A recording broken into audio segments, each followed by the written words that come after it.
we ready to go? All right. All right, time being 3 o'clock, I'm going to call this meeting of the Solar Task Force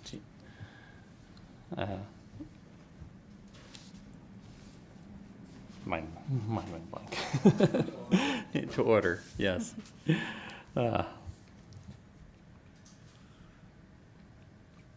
And we'll do a roll call. Marquardt. Here. Heine. Here. Barkle. Here. Loest. Here. Nelson. Here. And Welsh. Here. Okay, first item of business is approval of the minutes from the last meeting. Does anyone have any changes or corrections to the minutes? I move to approve. Second. All right, moved and seconded. All in favor say aye. Aye. Opposed nay. All right, motion passes. Next is our agenda, approval of our agenda. Pretty short and sweet. Anyone have anything to add?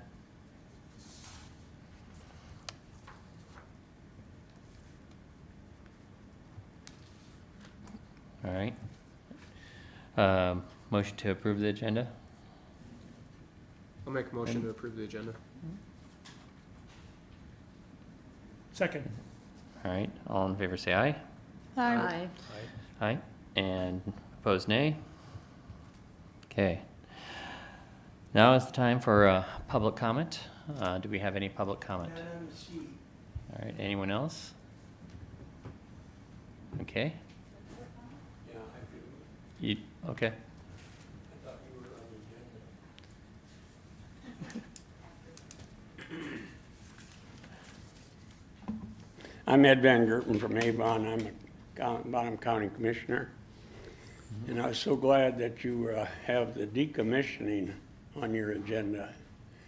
And with that, I'd kind of like to share a little bit of the experience we've had with the decommissioning issue and how important it is with the 2 wind farms north of Avon. The first wind farm was built, and it was 80 megawatts. And if you're under 100 megawatts, the public utilities do not get involved, PUC. Well, the next one they built was over 200 megawatts. And so the first wind farm, they basically had a blank check, you might say. The commissioners were new, and they didn't know all the guidelines that should be followed. And so the second one was over 200 megawatts, so the PUC was involved. And they set up a decommissioning that they have to put aside $5,000 a year for each tower. And that goes into a fund that's handled by the PUC. And then expected time is about 25 years. So at that time, there'll be about $125,000 per tower to decommission it. Well, that's just a drop in the bucket. So since the PUC wasn't involved with the first wind farm, I started doing some checking, and with the commission, in Tyndall, and then I went to District 3. They couldn't find any evidence that that first wind farm it had any decommissioning plans. So I used to be in the legislature, and I knew the lobbyists were Northwestern in Sioux Falls, and so I contacted her and told her I'd like to have a copy of their decommissioning plan. Northwestern now owns that first wind farm, and that's another whole story they got taken advantage of. But anyway, they have no plan for decommissioning. And so I said, if you want to, at the end of the useful life of that, you can just pull out. It's true, she said. We don't intend to, but they can. And then the farmer is stuck with it. And so that decommissioning is just you know, that's what I want to stress on you guys, that make sure, and I asked Chris Nelson what, with solar, when do they get involved? And that's over 100 megawatts too. So that's highly unlikely, you know, that you'll have anything over 100 megawatts ever, if you ever even have one. So the PUC would not ever be involved to give some guidance, you know, for doing certain things. And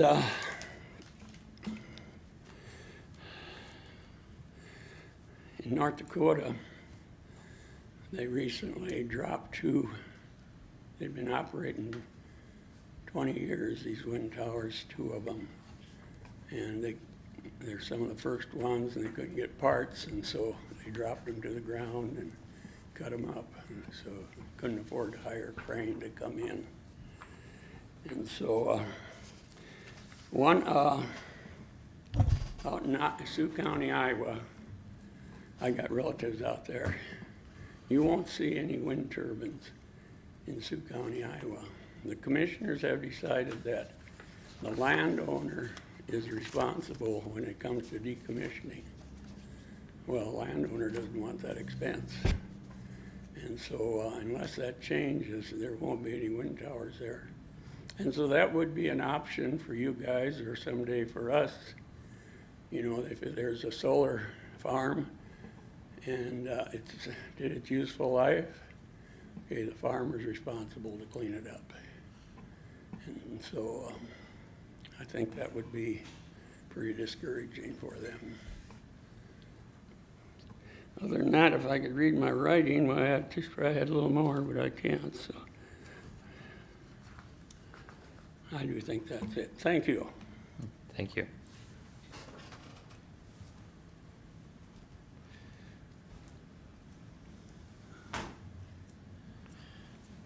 Okay, any further public comment?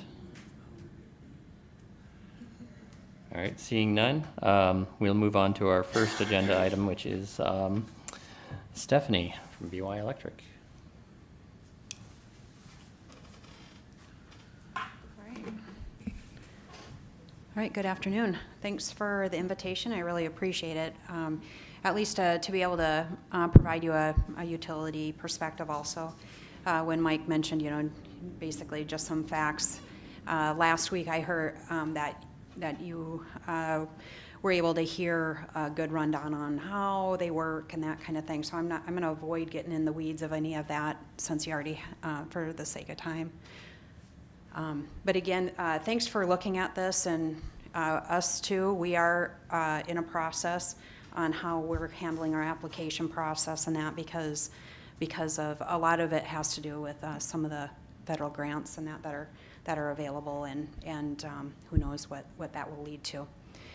Just kind of a little background, what BY Electric is. You know, we are the local electric cooperative, and I'm sure many of you here are our members.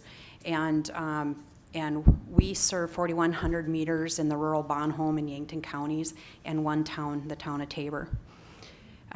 We are owned by who we serve, so everybody that is a member of ours has an interest in our cooperative and how we do business.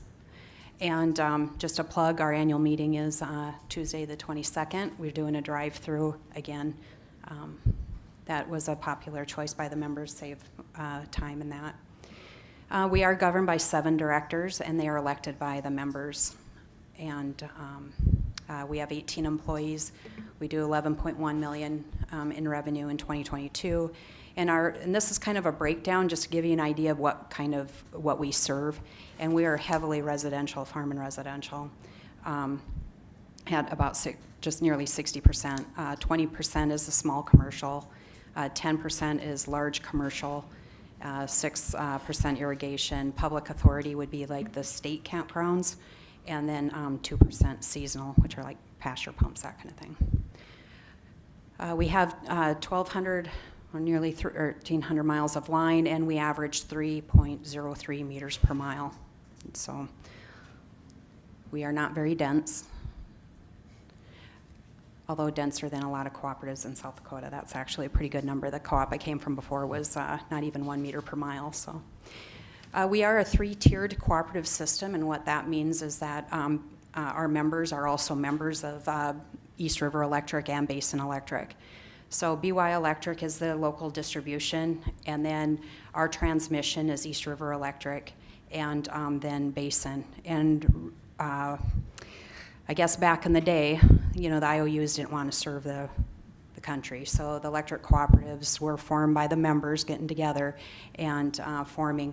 And we were able to take offtake of the hydro early on, but soon the load grew too much to what the hydro was able to provide, and then that's how we created the G&Ts and Basin as our generation cooperative.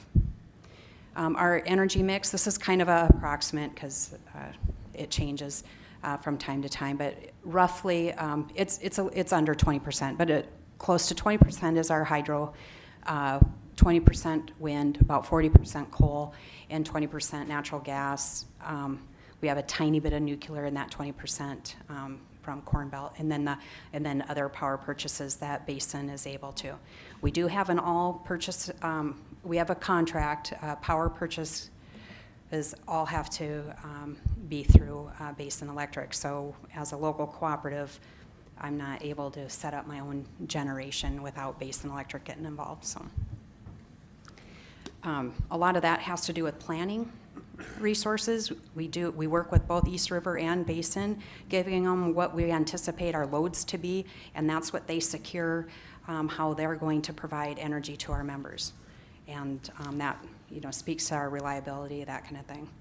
Give you an idea with BY Electric, our peak was August of 2022 in the summer at 26 megawatts. But December was a cold December. We had a lot of heat load come on, and we did hit that 32.4 megawatts. That was last December. So 2022, our average kilowatt hour cost was 11.71 cents. And just a breakdown on how our residential rate works is that facility charge is $41 a month. Our cost of service study did mention that we should be around that $75 mark. But what we do is, in order to not have that, we make it up in the sales. So the first 1,000 kilowatts are 11.5 cents, and then after that is 8 cents a kilowatt hour.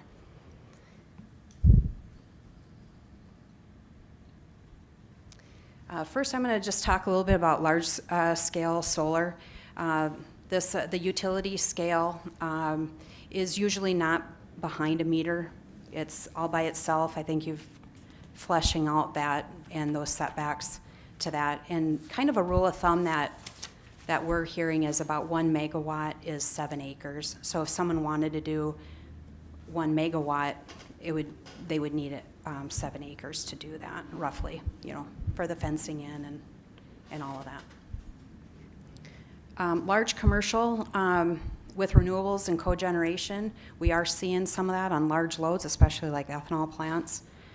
Keep in mind that there was the rumor that Napa Junction may have an ethanol plant, which if that happens, but generally they do look at ways to offset their load with renewables or cogeneration in order to meet some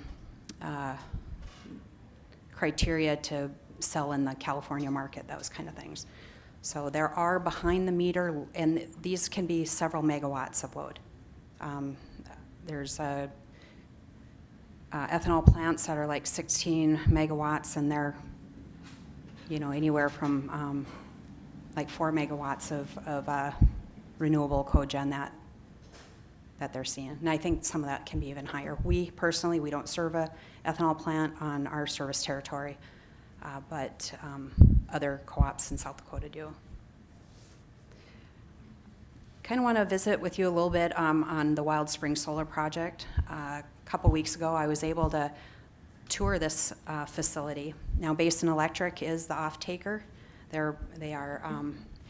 If you want a little bit more detail on the PUC website, the full docket is there, the full application, and it's very thorough. excellent information. I pulled just a few things out of that too to share with you. But the Pennington County, it's in Pennington County, just south of New Underwood, and National Grid Renewables is who's doing that. It's 128 megawatts, and Basin Electric will be purchasing the 114 megawatts out of it, and the other 14 they're going to play in the market with themselves. They're interconnecting with a WAPA substation that's right there, and the electricity will be serving the local co-op in that area, West River Electric. Now, West River Electric also will be serving the buildings themselves and that kind of thing, so there's some load that they will benefit from that being there. Approximately $190 million in capital costs is what that costs, and then annual cost will be about $3 million. And that's, you know, from lease agreements to maintenance and that kind of thing. There's currently about 250 construction workers, and in the end, they'll retain 3 full-time employees to manage that. And that's because it's quite the field.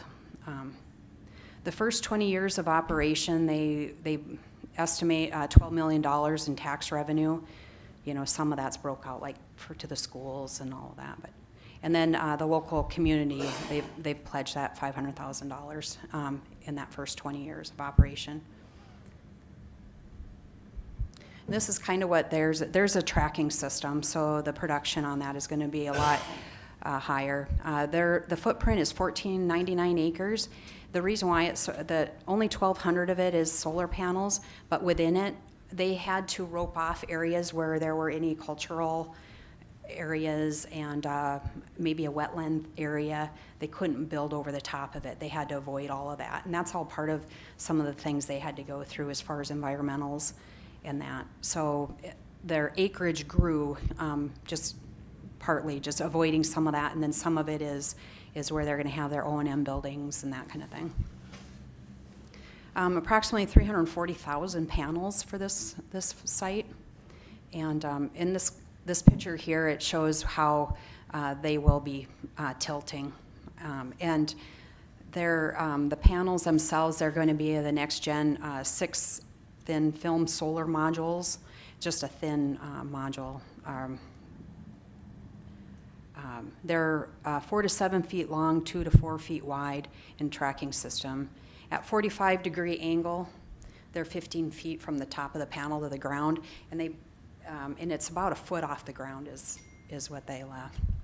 We asked them about snow and everything, hail. They have the ability there'll be weather stations, so they'll be operated remotely, and they'll be tilted to avoid, you know, like if there's going to be a snowstorm or what, tilt them to drop the snow, all that kind of stuff. So, let's see, dark light absorbing material, it reflects as little as 2% of the incoming sunlight, depending on the sun angle. So the reflection is pretty minimal. And they're constructed on the steel piers, and they're just pushed in the ground. There's no concrete anchoring them or anything. So decommissioning this should be pretty easy as just pulling them out of the ground. And right here's a NREL, National Renewable Energy Laboratory. They put this together, and this is up in this corner. You can see the United States and know how the solar resource is in the United States. And of course, in that southwest, it's quite red, but you can see here in the western part of South Dakota, it is too. And right there's where that Wild Springs solar farm is. So it is in the most productive area. Where we are over here, it's, you know, on the lower end, but so the appetite probably be pretty low, you know, just for production. Although on a tracking system, they probably are harvesting a lot better than a fixed. So I don't know what any of those stats are for you, but just to kind of give you an idea that, you know, this area of South Dakota would probably be more apt to see this than ours. But The Pennington County ordinances and through what I was looking through, they had a decommissioning. They have a $3 million surety bond, and that's all on file on that PUC website. You can snoop and see that. So they have that set aside, and they have the setbacks, and a lot of that kind of was with noise and any other thing. They worked with the landowners that were close by that would be affected, and was minimal. I think, did I say that? Also, what was unique about that, there was only 3 landowners involved, so it made it a little easier probably to secure 1,500 acres of land, or 1,499 acres of land. But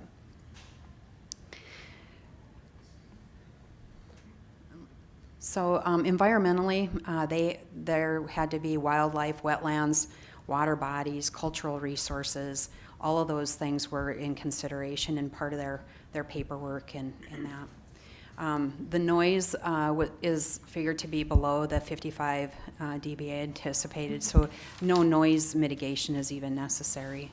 And then the metal leaching in the water, the main concern is at the time of disposal, not necessarily at the time of production. So that's where how things will be disposed of.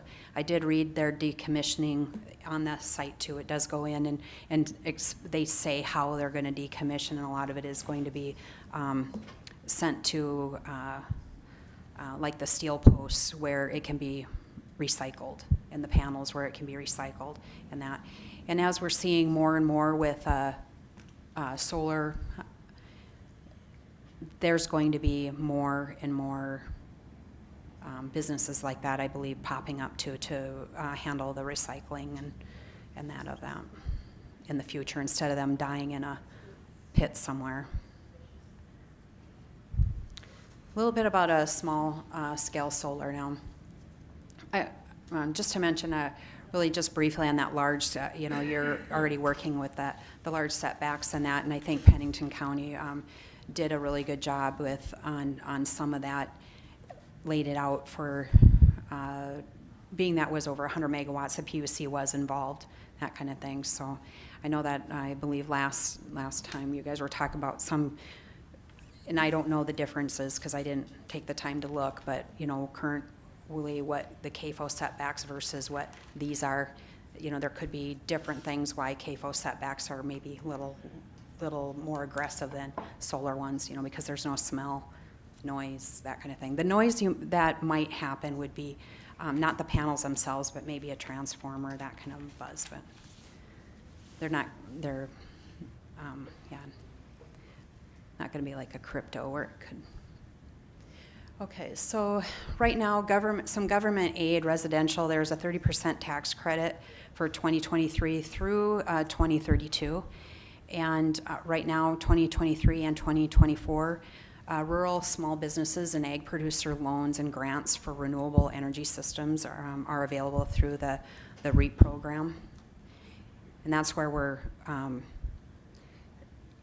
some of this could at this level where we might see more, as if there's people that would take advantage of these items. So installation motivators, they are all over. It could be about anything. It isn't always just penciling out. So some people just want to save on their electric bill. They want to reduce their carbon emissions or their environmental impact. Some just want to be energy independent. They don't care what it costs.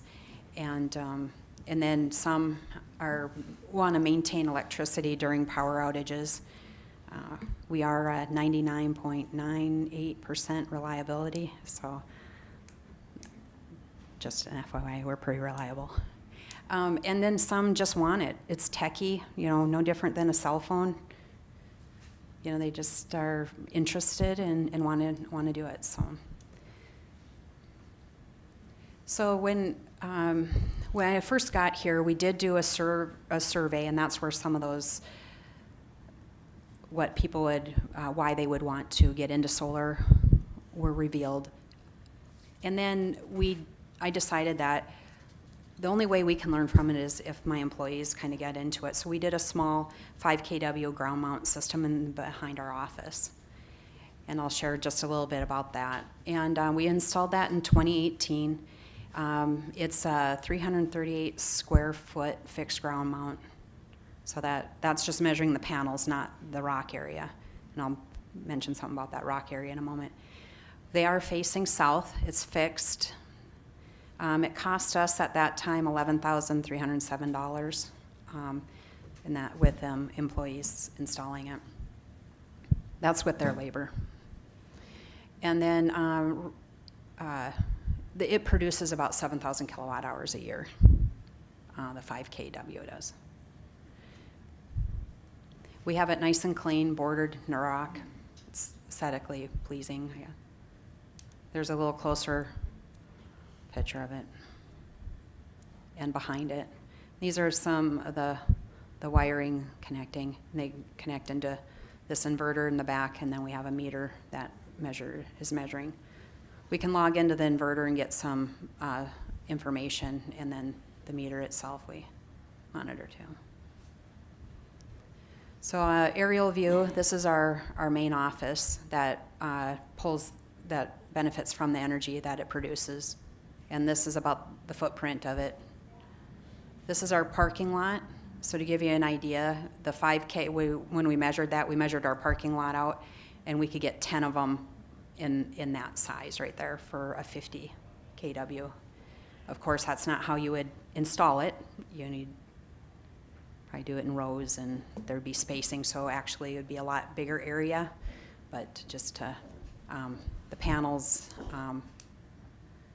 5 kW, or that would be a 50 kW would, if we were to line all the panels on top of that. So just to give you an idea of its production, right here, this is our office usage, and this was on the 8th, so just the other day, and the power production, and then how it goes. Now we're an office, so we use it. If we weren't there, it wouldn't be used. So to kind of give you I don't understand that. what's that? That graph. This is, so right here, the office is using electricity in the middle of the night, and it's not getting any of the energy from the solar. Right in here is when some of the energy the office gets is getting from the solar. And maybe a cloud went over or something like that it dropped. And then it just slowly depletes. Does that make sense? So, yeah. So where there's nothing in the space, that's coming off the grid to meet the need of the office, I guess, if that helps. Give you an idea of the year. This is kind of how that 7,000 kilowatt hours, you can see that June, July, August is mainly where a lot of the production is. Days are shorter. That's why the other months are a lot lower in production. So now this would mirror this area on any kind of production. This is just smaller, so if you went, a 10 kW should be 14,000 kilowatt hours a year. And you'd probably see the same, but double, I guess.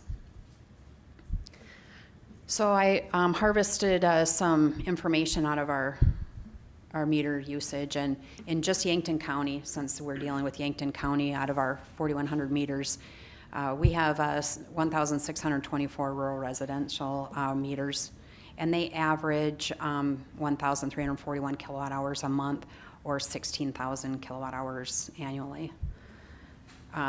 Just a 10 kW solar, 14,000 approximately, based on what I learned from our panel, which would be about 32 panels. We have 519 farm accounts, and their average is about 1,900 kilowatts a month, 22,000. The reason why I kind of went down, you go oversizing. There's no, unless you have battery to use it, you don't want to overproduce. And actually, this would be overproduction also, because just because of the on the shoulder months. and that when it's going to be used and when it's producing is going to change throughout the year. So there's going to be different times where there's, for example, if you have electric heat, your usage is going to be at night. So, you might not use a lot of it, and then that extra is going to go on the grid more in the winter. 519 accounts. Now, these are just really kind of crude. I'm not sure how solar vendors figure because they don't really ask for meter data from us, and we are able to provide that to them to get a better accurate, hourly data, even how to size properly. We have two systems on our project right now, and one is going to be on our project, and all three will be battery integrated, or the two are, and the one that is putting one up is also going to be battery integrated. So that people are seeing the value in that storage. So roughly, again, the 519 farm accounts that we have, about 48 panels. And then small commercial, they average the 2,713, which at 20 kW, about 28,000 panels, or kilowatt hours and 64 panels. Give you an idea that 20 kW is 64 panels. A lot of this small commercial is down in the lake area, and it does exclude campgrounds. I took that info, their usage out, just it's seasonal and how I didn't want it to, the commercial accounts are all year accounts. Didn't want to skew that too much. So I guess what I wanted to somewhat, I know that you had a 50 kW and below, and I'm not sure if in the future you would put any rules or that on anything less, but down in the residential areas, 10 kW could go on a roof, but if they want to do 50, where does the other 40 kW go? If it goes on the ground and ground mount, how the neighbors going to react to that kind of thing? But so some of the costs when somebody wants to put solar on, there's an application process through the utility, and then there also is a state electrical permit that they have to get. When we get the application, we review it, see what they're doing. We have electrical engineering analysis on that, because depending on the size, it can affect our system. And what does that mean? If it's a small system, and I don't even want to say small or large, because if we have a whole bunch of people with 10 kW and they're all backfeeding, at one point there's going to be a tipping point that's going to be too much on our system. And what's tricky too is that because we have to look at each one individually. The way our project is down in the lake area, it's very dense, and then the northern part of our territory is more farm, so we have lots of miles between meters.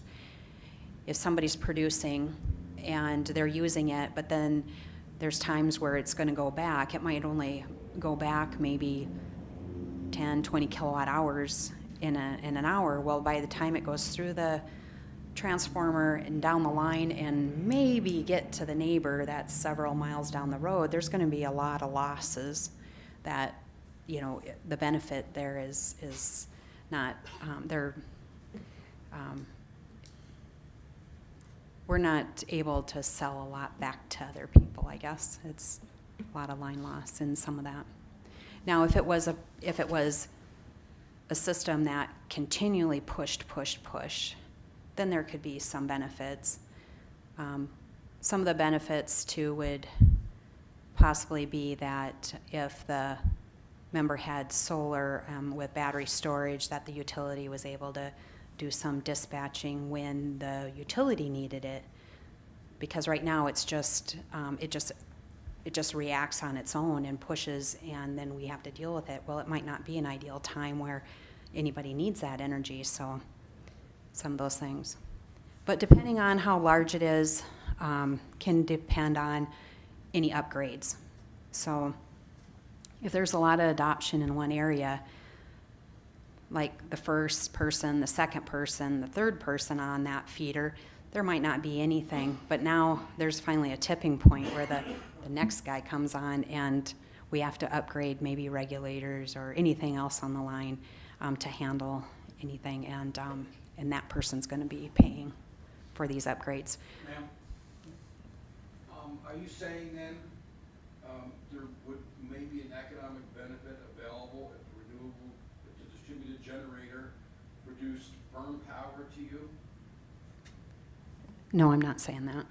So you're paying 1.3 no matter what it comes from? 1.34 is, yes, right now that's what we're, right, because, That's your dispatchable avoided cost rate, but if there was a firm power input like a methane digester, that well, provided 24/7 power. okay, usually that would be a level beyond distribution level. So that would be where our G&T and that would get involved. And they would be doing probably power purchase contracts and that with that. So that's where that benefit would be, not at the distribution level. You can do that at 50 kW, 100 kW types of levels, but are Yeah. your cutoffs here, is that derived from Northwest? Are you taking those 4 tiers like Northwest has? No, we're an electric cooperative that serves rural America, or the rural Bonhomme, Yankton counties, and Northwestern is an IOU that serves mainly cities. They have transmission lines that runs kind of through our territories, and they can serve off of those a bit, but otherwise we serve rural Yankton County.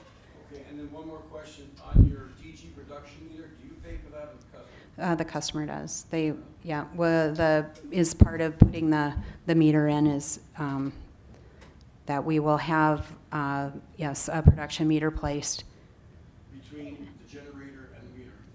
Yes, yeah. Nebraska, the utility pays for it, just FYI. Yeah, well,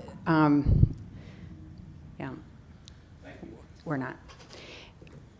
The part of a lot of these costs, we are not pushing on to the other members. If somebody wants to do distributed generation at their home, and that these costs are going to be associated to that individual. So, so that means any utility upgrades. So if they have a large solar behind the meter, and say their transformer is a 15 kVA transformer, but the inverter is a 25, that transformer is going to have to be upgraded in order to be able to handle 25 coming through. So that upgrade would be a cost to them. So small scale or smaller wise, that would be a minimal cost to that. But eventually, if there's a high adoption, there could be larger costs.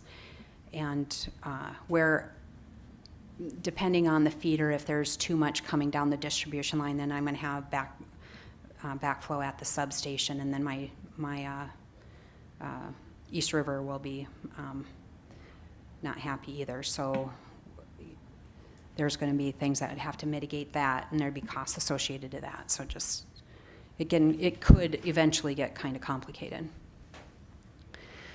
So yes, the buyback for 2023, so if someone does put back on the grid, we do pay 1.34 cents a kilowatt hour, and that does change annually, and it's going to go up a little bit for 2024, but not 2 cents.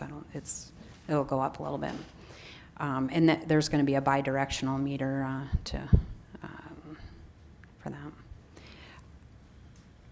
Anything 50 kW and above is a buy all, sell all. So that really doesn't motivate anybody to go above that because my Basin Electric gets involved, and they are basically buying it. So there's no offset. If you decide to do a 60 kW, then Basin will buy all that power, and you'll buy retail from me. So in a way, there's for smaller scale I'm not sure that we would see, with that arrangement, we would see too much beyond that, because that's an investment. Yeah, the investment would be there, unless there's a lot of government aid that they got to pencil out. Again, people do it for different motivations. It doesn't always have to pencil out. So, a quick question on that. Yeah. So if you're above 50 kilowatts, then they have to sell all the power. If it's tied to your grid, they have to sell all the power to you. Yes. And then have to buy all their power back from you. Yes. Okay. Yeah. What if they have like a commercial facility that's going to utilize 90% of their system all the time? Then do they still have that buy all sell all agreement, even though it's Yeah. being used Yep. internally? Mm-hmm. Okay. Yep. So, so if a farm, maybe, does 50 kW, and, say they decide to put 50 kW up, and their grain bins and all that, they're using it themselves, it's going to be a buy all, sell all. So we'll be purchasing it at that lower rate, but then we'll be selling it back to them at retail. So the idea is they probably don't want to go beyond that. And that's not me. This is based on power contracts and with Basin Electric. So that might keep some of that little bit behind the meter anyway, getting much larger than that. It'll be standalone sites that are larger, that want to do grid size. Do you think that 50K limit would ever change? Is that a pretty hard limit?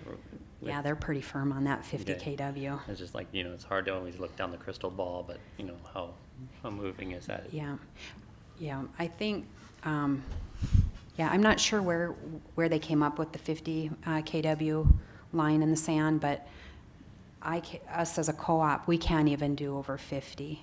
So,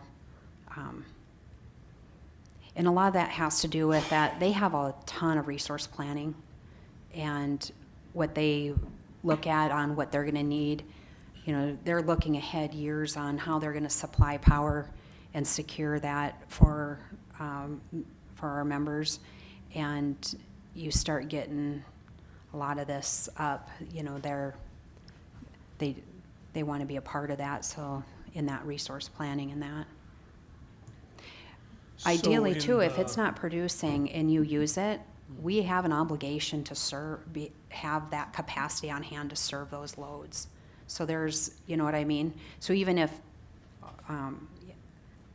the load, so to speak, decreases itself because it does renewable, we still have an obligation to have that much power available and able to serve it. There's costs involved with all that infrastructure. And that's the basis of the service fee? That $41, partially. It's it's to insurances and all our fixed costs and So Basin Electric is going to purchase, I don't remember the percentage of the farm out in Pennington County for 1.34 cents per kilowatt hour. No, I don't know what their power purchase agreement And then is. they're going to turn around and resell it at Yeah, they, a retail price. well, they don't, their retail price isn't our retail price. No, I understand that. Yeah, But- they sell it, well, it's wholesale, they sell it to us, wholesale, but they have, being it's large scale, there's power purchase, Gotcha. yeah, they'll put a package together. I don't know, we're not privy to what their contracts are, but on that. But I imagine it'd probably be a little more than that, just because of, that's something that with those power contracts that they're obligated to be on, and if not, there's penalties, and there's a lot more to those large scale than the smaller ones. do they have to do they have to be a sort of a consistent source then throughout the time, or is that contract says so that they can, you know, they have cloudy days too, or, you know, low producing days? And I was just curious if that's a requirement, or is that something that is really demanded by basin? Yeah, well, there, on renewables, you can't hardly demand anything from them. You know, they're on or they're off, it seems like. And so it just becomes a intermittent resource. You know, that base load, that other energy options provide just aren't there with renewables. Was it in 2019, the cold storm in February? That day there was no wind, none at all. It was still, and if it wasn't for coal, we wouldn't have had electricity at all if we were heavily renewable that way. So we just need a good mix of everything. They can't depend on that. They have rules of thumb that they go by, so they know when they're buying power on what to expect. So they know, okay, these hours we know we're going to have this much generation from that farm, and then what do we do to make up that difference when the sun isn't shining? So they have a market and a whole team up there at Basin that monitors all this energy and to make sure that we have power reliably. So kind of no matter how much we want to try to produce these renewable sources, we always have to have some sort of a coal plant or a fuel plant that can throttle itself up and down when, you know, the sun ain't shining. And, Right. Yeah. Or a good base load, you know, whether it's a natural gas, coal, nuclear, anything that provides good firm power, you know. And with coal, the coal plants, those are hard to just shut up and down, you know. So, but they do provide a nice base load. I don't know if you've ever had opportunity to go up to the Basin Electric and tour their facilities, but they are very environmentally conscious of everything. They've put on additional CO2 Scrubbers. scrubbers and all of that, and they reclaim the land after it's mined, and it's so. Unfortunately, coal has gotten a black eye, and I think in America they're done responsibly. But right now, there's an agenda to pretty much shut them down by 2030. So what are we going to do about energy?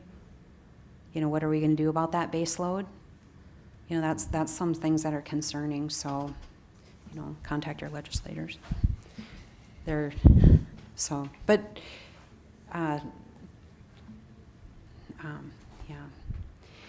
Another thing with somebody wants to interconnect to, we do offer incentives to our members. You know, we have a heat meter. The credit on that is 2.5 cents a kilowatt hour. And then also load management system with the water heater. There's the load control will be removed, and the load control credit also. And that's just because you're producing your own power, and that we can't give you credit for stuff that we're not providing you power for. Stephanie, on the buy all, sell all, does that only apply in the case where a producer of electricity is selling electricity into the grid? Would it be the case if, let's say, I put up a 100 megawatt system and I plan on using all of it within the four corners of my operation, but I don't sell any into the grid? Do I run into that issue? Right, it'll be a buy all, sell all. It'd still be a buy all, sell all. Mm-hmm. I think what you're kind of referring, as long as you have connection to the grid, it has to be a buy all, sell all. If you That's have no correct. connection to the grid, then they don't care. That's what I wanted to clarify. Right. Like if it's not connected to the grid Yeah. at all, then it's Right. kind of like its own operation. Mhm. But Yep, because right, then if you're not connected, we don't have obligation to supply that power if something were to go wrong. We're immune to anything that goes on with that.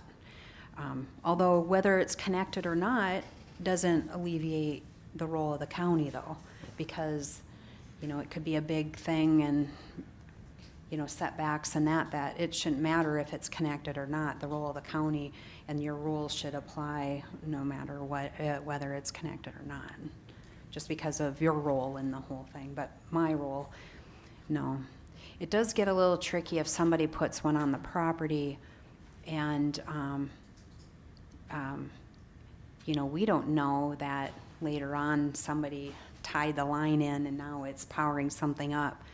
Because part of our inspection is that we know this stuff is, so I don't have linemen getting hurt. That's the main thing. I've got lives to worry about. There's, just, that would, but, and to know that they're there. There's a couple out there that are not connected, and we heavily monitor them, and they change hands, and so then we have to contact them and let them know, if you connect in, there's rules to this. So, but sometimes they just pop up, and our linemen will say something. But so sometimes with this incentives and then this buy all sell all, that's enough to deter some people from if they're penciling it out, it'll push them off from wanting to do that. One thing too is that with, like I had mentioned earlier, how our rates are, we have a 41 facility charge, and then the rest to make up that $75 is based on sales. So if there's a high adoption rate, that people are self-producing, the cost of power will go up for the rest of the people that do not have solar, just to help pay for just to be able to do. And we heard this argument in Nebraska for many years about the cost of distributed generation. And we heard this from power lobbyists for many years in Nebraska until that hearing was instituted. And they actually did the study. And I happened to be in the hearing chambers when it was discussed. And the avoided cost, it's called, that was distributed over that system, it was about 7 cents per customer per year. And you could have heard a pin drop, because we've been hearing about that for many years, and it's not a significant cost. Yeah, was that over an IOU or No, was Nebraska's a all public power? so Okay. it's all co-op. Okay. So it's Yeah. an interesting. We've heard some of these things before, and Right. I won't take a lot of your time. You're here to address them. Yeah. But what I'm hearing of your policies is what I heard from the utility lobbyists 10, 15 years ago in Nebraska, and I think the attitude should be to work with people to become generators, to use less, and alleviate the problems that we are going to have going forward in the future on the grid. Okay. Well, I appreciate your opinion. Thank you. So I don't know if you had any other questions for me at all, or, No. but I have there one. are cost shifts no matter how you look at it. So I noticed that your solar panel array at your office does not have fencing. right. What's the general position on fencing or no fencing? Right. So I talked with the electrical inspector that's in charge of the Yankton County area for now, at least he thought. And I asked him about that, and he said that they require those wires I showed you, to be guarded, and it's just not very conducive to use conduit. So they require fencing. Now, he said, but what utilities do, he can't really but we technically should have a fence around our panels, just what it boils down to. we have the nice rock, but we really, and a lot of that is, I mean, you can walk right up to it, and it's to protect kids and that kind of thing. So, as far as the state electrical inspectors, if it's a ground mount, it needs to, there's provisions in it that grounding. And then I asked him about large scale, and he said, yeah, there's a whole section in the code book on just large scale, and fencing is also in that for that. So actually, and this kind of going on that too, so you have your small scale one, and you had an inverter right there, mounted right there with the solar panel, which makes sense. You want to transmit in AC, way more efficient. On these large scale projects like out in Rapid City, do they have the inverters distributed then throughout that 1,400 acres? Or how is that, how do they network those things in? Like, what kind of lines are we talking about buried around throughout a system like that? Yeah, actually, I think in their application, they kind of address that too, but they have underground wire going to a collector, and then it'll, I guess, step it up, all that fancy stuff, and then go over to into the WAPA sub from there through transmission. But Okay. so they're not at each row an inverter. Mm-hmm. It's kind of collected together. Okay.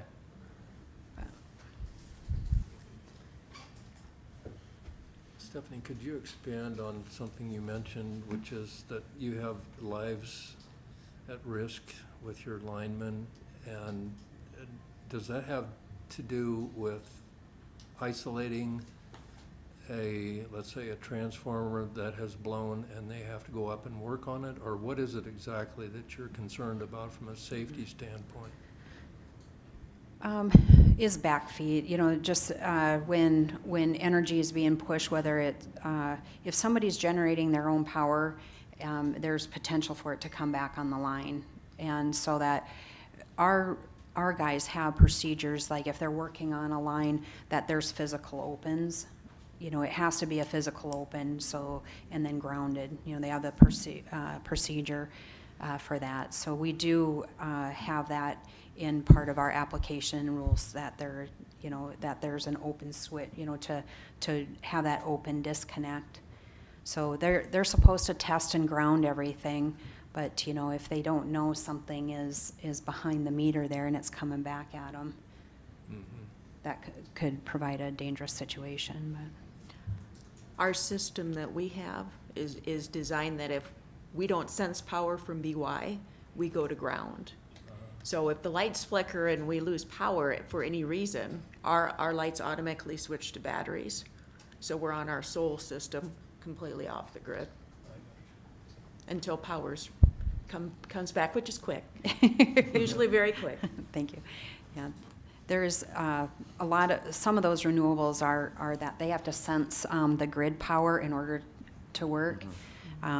Although even though they're not working, there's still some energy being that there's, for fire departments and that, so that they're aware, that to throw blankets over the top, that kind of thing. So I don't know. Hopefully, I provided some information for you, but I guess a utility perspective, we do have some rules and stuff that we're going to be putting these things through too, and that load test is going to tell us really which direction it goes, whether the G&Ts start getting involved, or if my distribution system can handle it. And those will be triggered at the analysis side of it. And this is really new to us too. We're kind of learning on what that means. So I won't be able to answer too many of your technical questions on what that tipping point, because it does matter what line, where it's located, the load on that line, all those kind of things in order for some of that to be, because it's not going to be the same in one area as the next. Just depends. So. Thank you. Yeah, thank you. Thanks. Thank you. Okay, well, we'll move on to our next agenda item, which is the open discussion. And I think we want to just start off, we do have a I don't know if everyone's gotten to read through it all, but the, sort of the draft ordinance now of draft ordinance, or Article 29. So, and can I ask, is this what you're looking to adopt for temporary, or is there something else? That's something different No, that's, next week? yeah, that's something different, yeah. Okay. This is more of sort of like us to have for Okay. keeping track of where we're at. So we can add and subtract.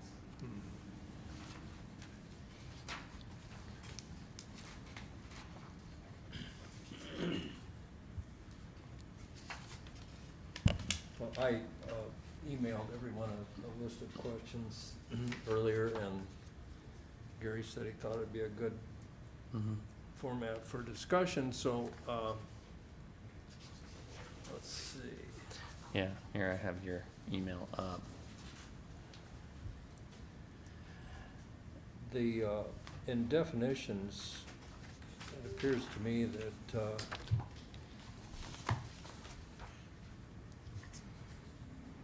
solar farm, the last two sentences, in solar farms seem to contradict one another. Solar farms up to 8 megawatts allowed without a conditional use permit. So I would like to back up just over definitions in general, because I have the word delete, delete, and then the solar energy systems should be solar energy conversion systems, and all the numbers should be taken out of that. Because at one Yeah. time, we talked about getting rid of completely building and utility, so it's not confusing. So agrivoltaics, I'm torn. I don't think it needs to be in our ordinance unless it just sounds fluffy. But the building mounted and the utility scale should be deleted completely. Solar energy, I'm fine with. Solar energy farms, I don't think we're going to use that term. So I think that could be deleted. And then on the solar energy conversion system, so it'd be SECS, and we should try to stay consistent with that. I would delete with a combined energy rated capacity not to exceed 50 kilowatts. Just completely get that out of there, because the only reason you'd be in this whole article is that you're 50 and over. So then you have solar energy systems, you can leave that in there, not exceeding 50 kilowatts are permitted uses in all zoning districts, that's fine. And then solar energy systems, 50 and over, you have to be careful here, because the intent of having this separate like wind is that you can go back to your zoning districts and say this is a CUP, refer to Article 29. And then, because we ran into this when we changed the zoning ordinance before, is we would change it here, and no one would know that same thing is worded somewhere else unless you search the whole document for the phrase. And when you start putting 50 kilowatts in about 50 places, someday when someone wants to switch that to 75, you're gonna miss one. So you have to be careful to try to refer to things like that as minimally as possible. I agree. I think our definitions need to be simple and clear. Yeah. Yeah. And in here, like we refer to an ag district, well, we talked about commercial. And then, you know, when we started talking about the acreage sizes and stuff, and so you just have to be careful when you start inputting those references in things like this. Yeah, and I think we kind of talked just being solar energy system as just making a definition of a solar energy system. I mean, the purpose of definitions is so that then you can refer to them later in the document for where you actually set these things up. Right. You know, so taking all of the numbers out of there would be fine. And if you want to leave them, then that's fine too. It's just you got to remember to change it 10 years down the road when someone wants to change it. And on the definitions, I think, like the agrivoltaics, I think we could leave that in there if we were referring to it later on. I guess my way of thinking is in an ag zone district, you probably don't need that wording because that's already permitted use or whatever. But say that you put it into a commercial district that isn't necessarily have any kind of animals, do we still wanna encourage them to do things like the grazing or whatever in that area? So it could potentially be used there.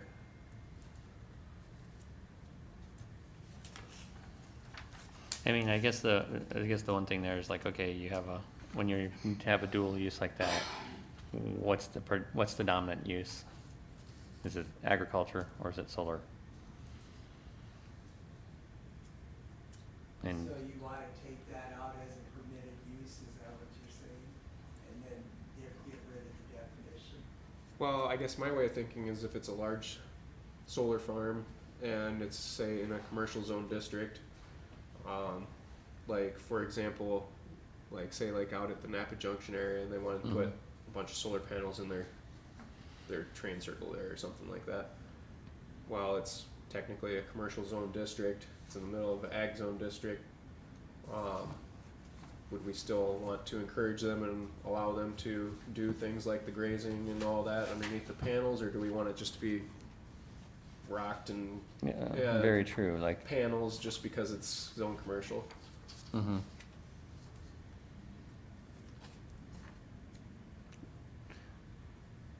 What about on the R1 where it's, you gotta have a conditional use for a hobby farm?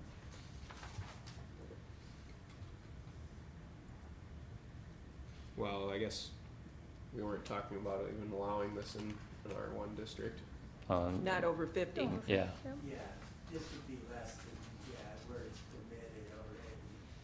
Yeah, so like, Less than 50. so like this whole Article 29 is only referring to where it's a CUP or permitted, so I guess. if It's under- it's really addressing over 50. Yeah. Yeah, so if it was under 50 and you had it in R1, I guess it wouldn't matter, they'd still need their hobby farm CUP or whatever they were doing there, but we're not worried about the solar. Okay.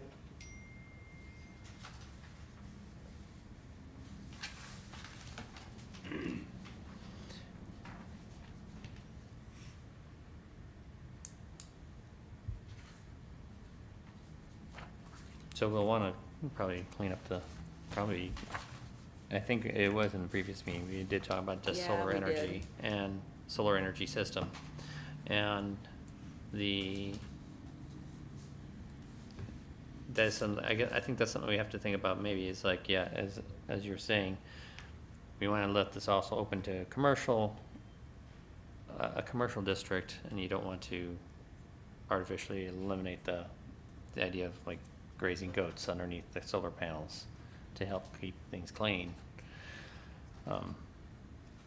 That'll have to be something to think about guess how to. The way I think of it is we should probably allow that if you're going to have this large solar farm. So I guess I would include in there the definition for the agrivoltaics and then put there in the Article 29 somewhere that we encourage them to do that. Okay, I guess I as part think of- that's probably a good way because to do it. it helps with the ground cover issue, helps with taking care of weeds or maintenance, the looks of the place, so Yeah.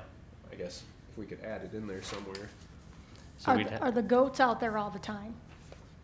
You know what I mean? Do goats, I have no idea what goats and how fast they eat, but do they go out there and do they get the job done? So it's not like, you know what I'm saying, would the goats be out there all the time, or would they just be out there for, I think they're only out there for so much time. okay.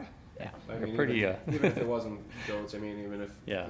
people are talking like hanging it in between the Yeah. rows or Yeah. whatever, all kinds of different stuff. I think that it just makes it a little more clear, like, yeah, you can still do that, or we encourage you to do that.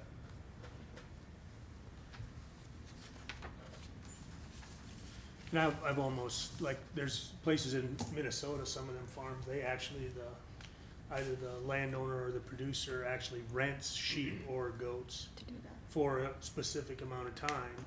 So somebody that owns a herd of sheep is actually benefiting and charging them to feed their sheep, so. mhm. So we're looking to keep agrivoltaics, Yes, I think. Just and then that one. everybody's good with deleting the building and the utility and the solar energy farms, we'll keep the definition of solar energy. And then we have solar energy conversion systems, SECS. Solar energy systems are any combination of solar panels on a parcel of property. Solar energy systems not exceeding 50 kilowatts are permitted uses in all zoning districts. So solar energy systems 50 kilowatts and over in specified districts require a conditional use permit. And so by saying in specified districts, then you go to that district and is it allowed as a conditional use? Would that be Okay. fine? Yeah, I think I that think so, works. yeah.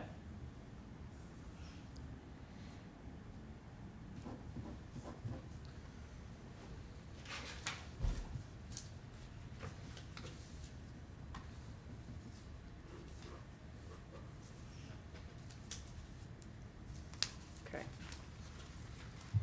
Now, I do struggle when we get to 29, 03, 05, 07, and 09. And those, I don't think should be in here at all. And the reason I say that is, depending on which district you're talking about, they're all included. So if you go to ag, you've got conditional,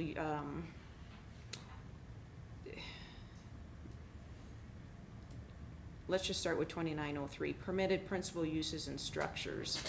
Again, here, we don't need to list all those districts because technically you should go back to R1 and put in permitted use, which would be a solar energy conversion system less than 50 kilowatts. And it's listed there as permitted. In agriculture, you would list that as a permitted, solar energy conversion systems less than 50 kilowatts. Under conditional, you would list solar energy conversion systems 50 kilowatts and over. And so you don't need to put that in here. Ground mounted domestics, we've already decided ground and roof we're gonna treat the same. So in my opinion, 2903 shouldn't be in there at all. Permitted accessory uses and structures, agrivoltaics,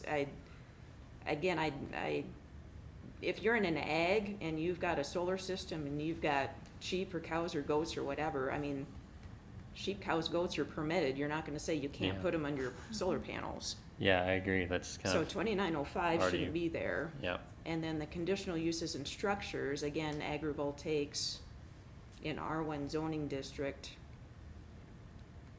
we shouldn't be, yeah, I just don't see that we need to be listing all of those. Am I missing something on those? So where would we include it for, say, like commercial, if we wanted to allow agrivoltaics? Would we put that under like the 2905 and say agrivoltaics in a commercial zone district? Or, I think it would, I think maybe that would be part of like, yeah, we'd put it under the commercial district article as a conditional use. And you would state it with solar energy systems with agrivoltaics. Yeah, just list it together. Yeah. If you're gonna allow it. Under a line. okay, Single so line. like in the commercial district under the CUP, Yep, listed, the list of CUPs, it's a, whatever, solar energy systems over 50 kilowatts, and then another line would be. And, well, you could even Or put and. and agrivoltaics would be allowed if you're deciding that you're okay having animals in there. I mean, we may not be okay with that. You say, no, you need to put some bees and flowers in there, cause we don't consider bees ag, right? We can have bees anywhere. So, That sounds good. I mean, we don't have that much commercial as it is. yeah, But we might in the future. I mean, Yeah. you get something like an ethanol plant or whatever takes up a large Well, I amount of area. maybe- Guarantee you that ethanol plant is not sitting by the city. I did that. It But would just be like out of way. But just like the Napa Junction facility is all zone commercial, and that's kind of where they would cite like a ethanol plant. Well, if you did They some could. other large project, they're probably gonna rezone commercial, so. Mhm. Yeah. So, but I think it would be okay to list it with it under Mhm. there. And then you can discuss it during the conditional use, well, how long will your animals be in there, et cetera, et cetera. Yeah. You can limit it to type and, you know, speckled goats or whatever you wanna do. So classification of unlisted uses, again, this is listed in every zone has 2909 in it. Mm-hmm. So I I don't think think we need part of to this put that was- here. Yeah, part of this was started as, you know, as an addition to, as a zoning, Cor- and, you know, this is now part, Yeah. now it's sort of a standalone addition Okay, to all those things, so, yeah, that's not a needed. so we've got prohibited uses, which is next. That's not needed, you The 2909, 2909 wouldn't be needed since Yeah. it's in every other district. So it would be, Go ahead. yeah, it would be just covered under the districts that are already defined. So 2911, now we talked about concentrating solar thermal devices, which to be frank, I have no idea what they are. Well, I suppose they're big mirrors or something, correct? Yeah, They're, concentrate on that. they're a system that concentrates all the sun's rays for heat, usually Okay, involving molten salts to then transfer that heat to steam and power turbines. okay. So I'm okay with having this section, but if we're gonna have this, we need to have a definition for concentrating solar thermal devices added somewhere. So that would be a Because definition If I that don't we'd have know to add. 'Cause what if it you don't know, is, yeah. then I'm sure there's other folks too. And I'm not sure the next sentence needs to be in there, because that's something that's, again, should be in all of our zoning districts already, so Mhm. I think we can get rid of that whole next sentence. And that section title is probably, Prohibited uses and structures, yes, prohibited something. It doesn't seem like uses and structures, but maybe it's fine. yeah, I don't know. I'll have to give that some thought.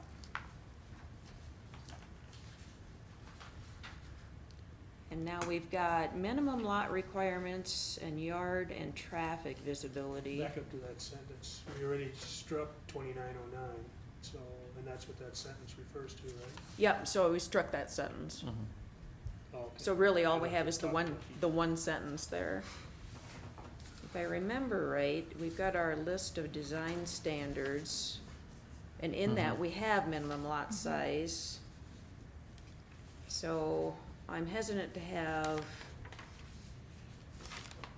two things here. Now, we did talk about the challenge between if we're gonna allow ag and commercial.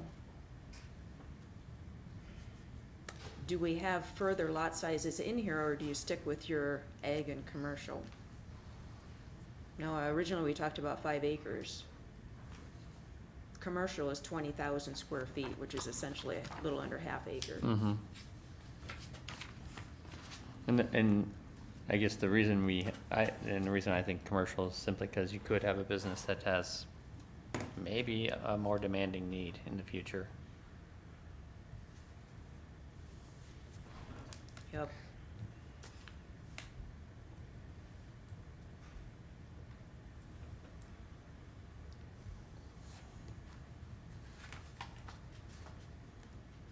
I think though, we could probably, you know, between the setback requirements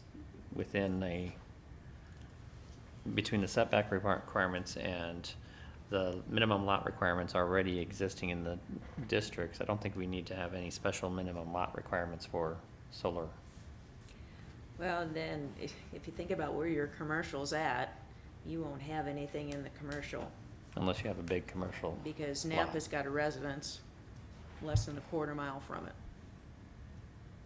So right now, all your commercial property has no solar on it that's over 50. Mm-hmm. That could That's always what change. setbacks do. Yes, that's what could change in the future though, too. yes. Correct, so having additional minimum lot requirements, is it necessary? Or do you just stick with the, what I'll call the, not the master zone, but the parent zone? Yes, the Parent parent. zone? Parent zone, the So- parent zoning. I don't know, what's everybody think on lot requirements and yard requirements? Because each of those zones has their own yard requirements right now.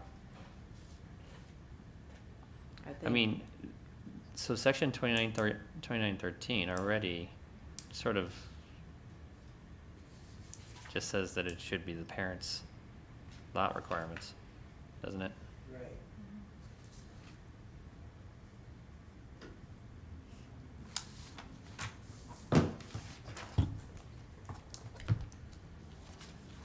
So then going, based on that, if you left 2913, then when you get to 2919, letter C, you'd eliminate C.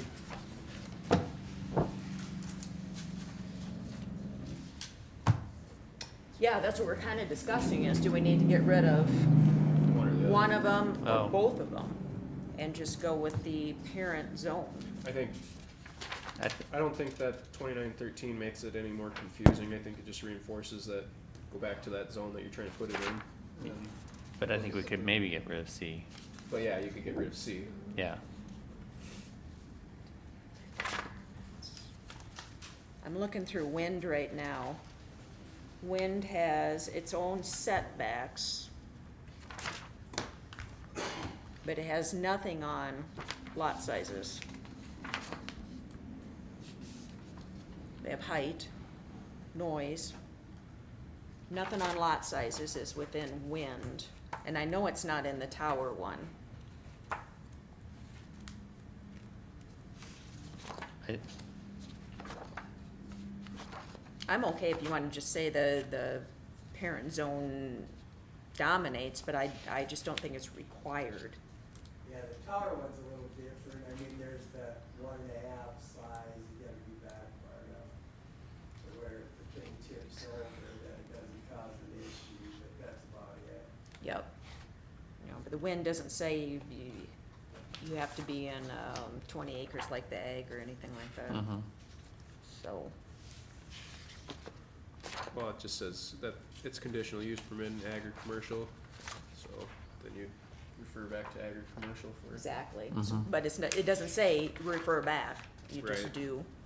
You So know, you really we think could- about agriculture, so in ag, Article 5, we have the two minimum lot sizes is 20, and then for an agribusiness, it's 5. Correct.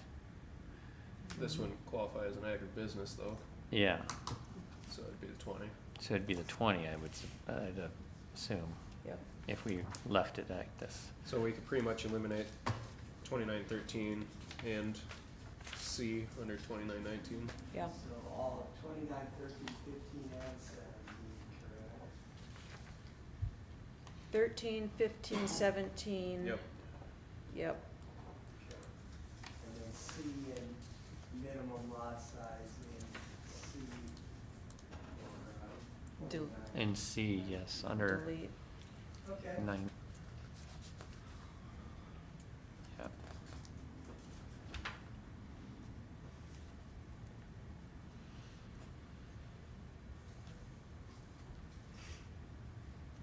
So now we're at 2919. Mm-hmm. So that first sentence, let's look at the title of this. The title should say, in my opinion, just performance standards. Yeah. I don't think we need to say anything other than just performance standards, so conditional use permit applications. And we should delete commercial and utility, those 3 words, so conditional use permit applications for SECS shall comply with the designated provisions. And then I think that that whole boldface can be removed, cause we've already said conditional use permit applications. And then just start with the following shall be submitted for the consideration of an SECS conditional use permit.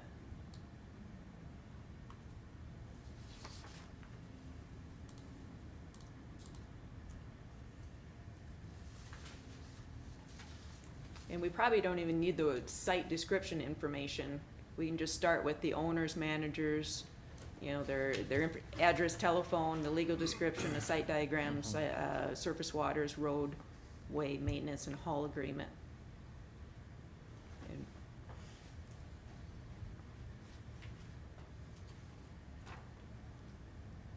And I'm not sure on that, in that road maintenance and haul agreement with state, county, township authority, approval with signatures and prompt repair of any damages. That's like saying you're coming to the meeting and you've already repaired the damages. You see, you know, so I don't know if we can word that different or just take that last part out. Because I think we talk at length later at what that's supposed to be.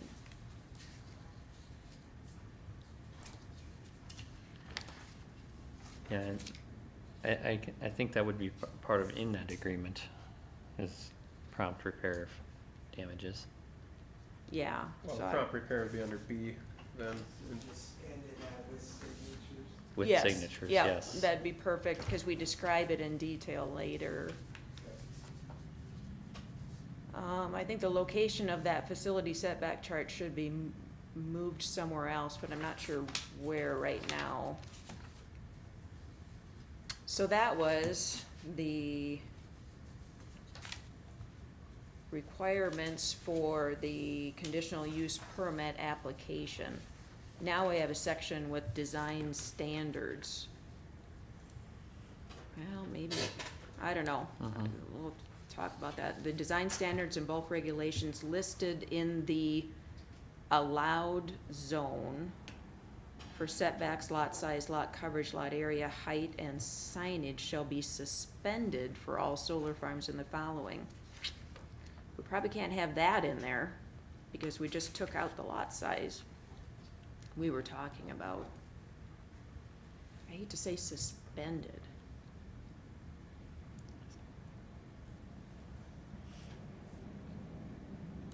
Yeah, listed in Design agriculture in,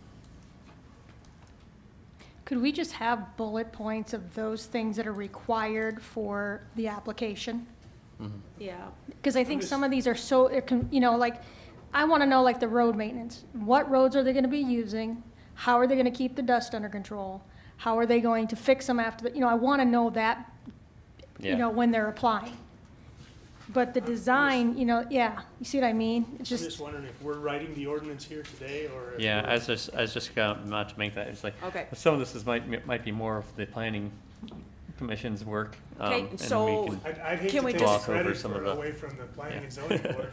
Can we walk through, are you okay with what's already written there? Yeah, yeah, The But, height, I mean, is the height at 20 feet, you want to keep that included? You want to keep the ground cover requirements? mhm. Do you want to keep the soil erosion and the species and wetlands? Do you want to keep all that? So. And everybody's alright, good so with let- road So maintenance. let's do walk through the road maintenance, we have that section Okay. right here, Yep. B. Do we have everything that we would want in there? Is there anything any bullet point that we're missing? okay, my question is this, I would talk to somebody this weekend. So if a township is organized, it is the township's duty to come up with the road haul agreements, correct? If a township is unorganized, then it falls on, County. If County. they're located on a township road, it'd be the township's responsibility, but if it's on If a it's on a county county road, road, an it's organized county. township, it's still the county's responsibility, 'cause Right. that's what they're gonna be using, is okay, unless there's going to be accessory roads to it that are township roads that are also going to be used, then you'd need a road haul agreement with township and the county. yep, okay. Mhm.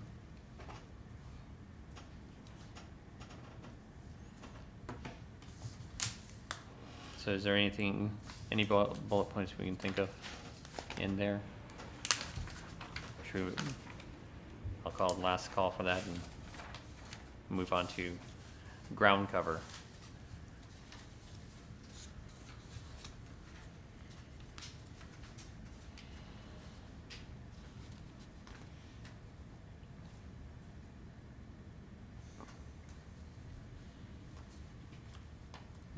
So I guess in that, say that you had a system that was,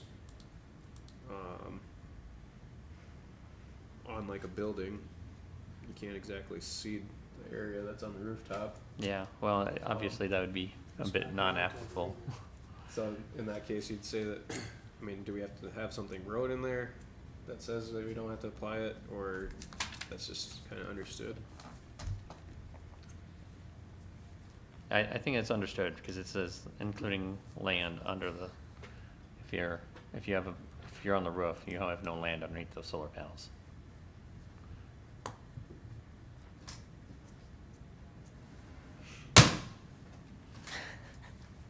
All right, underground installation of lines.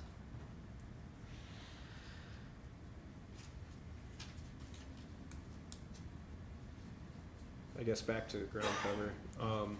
If you had a ground mounted system that was for your own use on a small scale, and say you're at whatever, 75 kilowatts or something, you're using for your own building, are we going to make them cover it, seed it?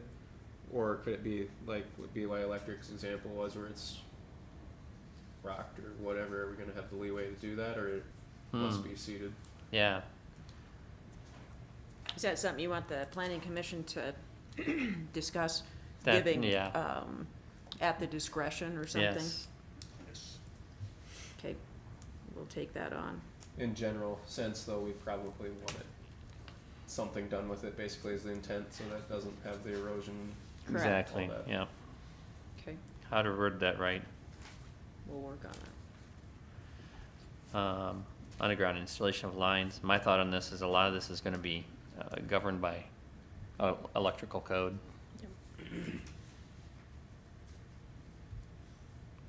So there really doesn't need to be many bullet points there. We move to height. We are at minimum 3 feet, not to exceed 20 feet.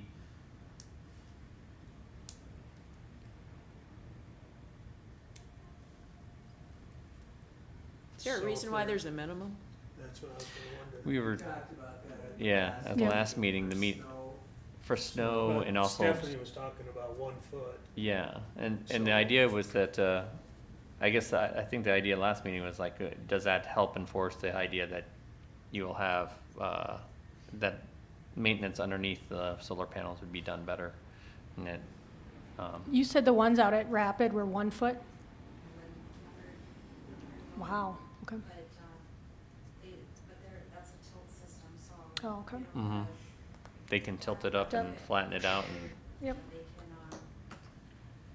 for that to go through and, but they have snow removal, lawn care, they have, all that kind of stuff's all spelled out in that application.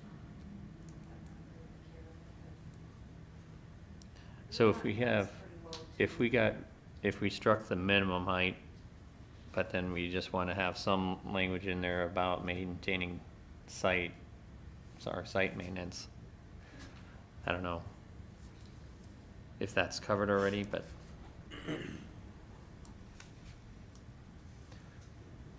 Well, if you're specifying a height and a minimum, you're going to, you could possibly be specifying the size of the panel also. mhm. So I don't know that we wanna get into that. If we say we got a maximum height of 20 feet, it can be up to their discretion on the bottom side of it. I think that makes sense. Mhm. Let them decide on the minimum.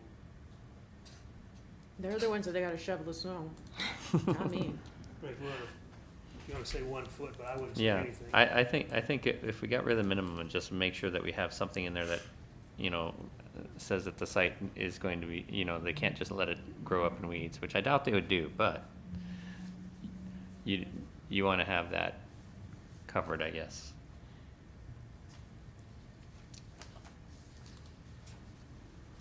And you could add that part of it into D, ground cover, to make sure that it's covered and maintained. Yes, that could be.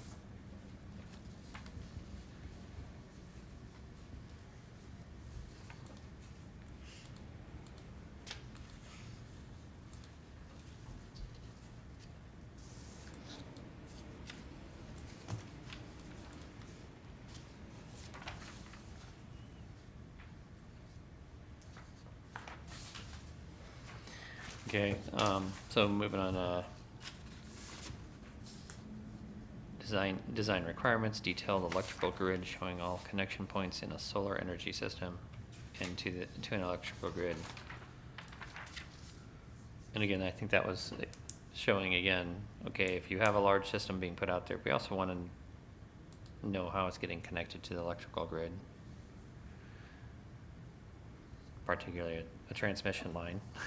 So is there, so you have, so like it says design requirements, but then you have design standards on the previous page.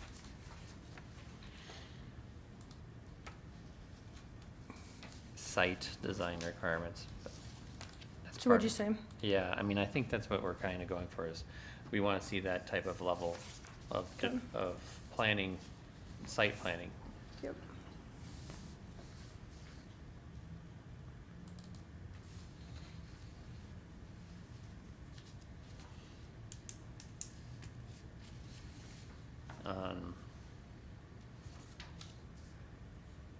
H is soil erosion and sediment control. Is that sort of duplicate to D, ground cover? H, you mean? Yeah, Usually NPDES is during construction, Yeah. isn't Yeah. it, Gary?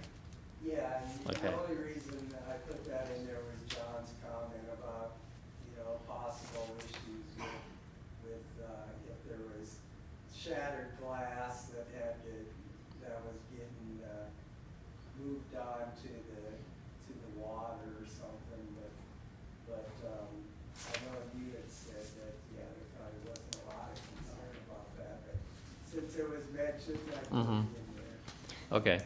Oh, do we need a differentiation for, like in general, once it's a operating facility, yeah, you gotta have these ground cover requirements.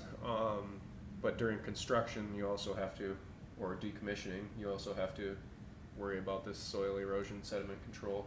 I guess, do we have Mhm. to differentiate that, or could it be all lumped together under, G, or no, D? Or should it be separated out? I I- guess, I think it should be mentioned though, that, I think it should be separate because of the fact that when, during construction and you're, you got taking I off feel- soil, you get, 5 inches of rain or 6 inches of rain, and they've got to have something there to protect that land so it doesn't go on to neighboring landowners. So I guess, Planning commission issue. yeah, Yeah. again, so Yeah. H, maybe even a note on that, H is really around construction and Yes, yep. decommissioning. Yep. Yeah. I, which is endangered species and wetlands. I was just noting, as Stephanie mentioned, the one out in Rapid City, 1,400 acres, they had to do a survey for all the wetlands and everything. And this is where it goes into like, so that one out there, PUC was in charge of it, so they did a very thorough job. But then if you have something that comes in at 80 megawatts, now it's not, the PUC is kind of like, well, that's not our spot. So we're in this gray area where it's big enough to have impact, but small enough that the PUC might not be looking at it as closely. It seems to come up in a lot of the, even highway when we're doing things, so it probably just made sense that they have to meet their requirements. Mhm. Yeah, the application, I believe, was put to the Pennington County, so a lot of that stuff that was addressed with things that Pennington County ordinances had already filled it out, because then the PUC just verified that, hey, you have all your ducks in a Mhm. row, you've done your environmentals, you've done, what are you gonna do to mitigate not Okay. disrupting, so. so were those requirements that the PUC would have required even if Pennington County wouldn't have had it? Or is it just that Pennington County had it, so they did it, and then the PUC kind of checked it? I was I even think in. it's any big project that's over that 100 megawatt size. So that would be a PUC requirement. So, but, like was mentioned earlier, if you had a smaller than 100 megawatt project, then they wouldn't necessarily be required if we didn't require them to do it. Mm-hmm. The one up by Salem, McCook County, is 99 megawatts. So all of that falls on the county. It's just as big as 100, or maybe, but it falls on the county, and they are freaking out. So does this one line cover, you know, saying that then they would have to do a survey or make sure that they are not, Is there a section somewhere that we can look to, I mean, what is what are the requirements? Where, I can read that out and send it to you. is it, yeah, Yeah, okay. we probably wanna know what the requirements Right. are. If Mhm. if the state requirements are practically nothing, then Department of Agriculture and are we good with that, or do we wanna add more to it, or what? Yeah, I think if they abide by these, right here, they're covering us too. which one? Aye. Aye. Applicant must meet all South Dakota Department of Agriculture and Natural Resource Yeah. requirements. And that's what we're saying, but we are, what are those requirements, just so our Do we own wanna go personal Deeper knowledge? than that, or, yeah, I mean, that's fine. Yeah, so that we know that we are But I comfortable think with this- that one I line. think this statement should cover us. Well, we hope that, that's what If we want those verified. requirements are adequate in Yeah. our mind, I mean, we don't even know what they are, so if it's basically nothing, they don't have to do anything, then. Okay. So- Planning and zoning board can deal with that. Yeah. I- To me, it's no different than when we always say that it needs to meet the septic requirements of them. That pretty much, Mhm. if it meets their requirements, then it should meet our requirement, any requirement we may have, but that's just, Right, but we generally know what those septic requirements are and that they're gonna do like a study or whatever, you know. We know that there's something there. I have no idea what the South Dakota yeah. requirements are for doing No, endangered I species or wetlands understand, or yeah, anything. I'll get Is you there that. even anything? I don't know. I think they would contact like the Nation Park and they would look it up and you would, for the application process, have a letter or something in that. Right, I'm just saying is if there are no requirements and we say that, well, check with what the state is and we're good with that, so are we all okay with that? Is that good enough if the I- state says there's nothing we I have to think, do? Are we I think, okay with I think that, the or- little bit of homework was to, Right. let's get that So- information for the next meeting and decide if that's good. Right, Not a that's- problem. That's all I'm saying. Yeah. Yeah, that makes sense. And, okay, moving on here. Fencing, again, we're talking about 50 kilowatts or larger. So, I think I'd like to go taller than 6 feet though. What is it, what's the standard height around substation? I don't think it's much more than that. I But, don't think I can mean, look over the that's top what of the it. airports even are, 6 feet. are they? You know, so what's your goal with the fence? For me, the goal would be to keep little kids out Right. yeah.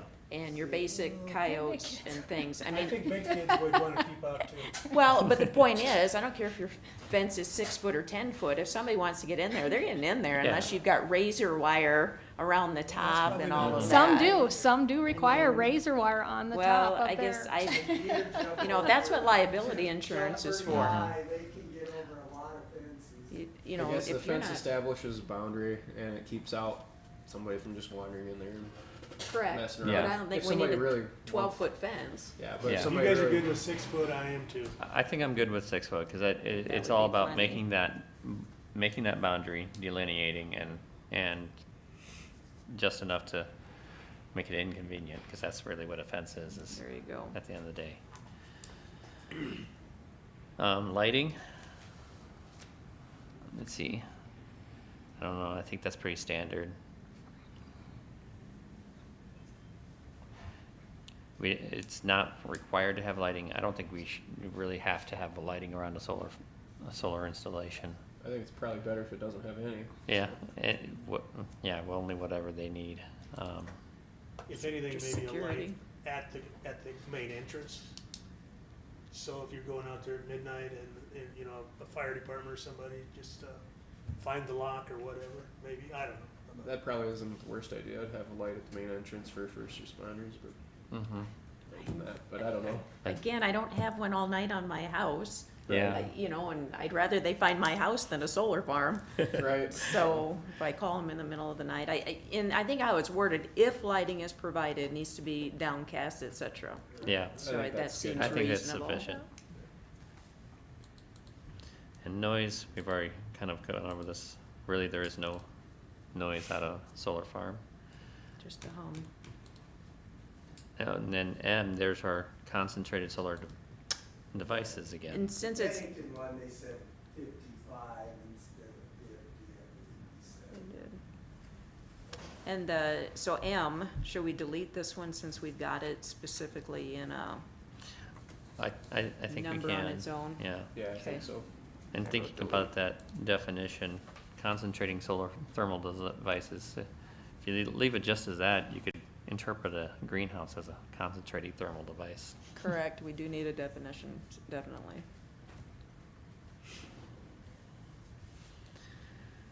So on N, I think we just need to change the wording, make it consistent with the solar energy system. Mm-hmm. But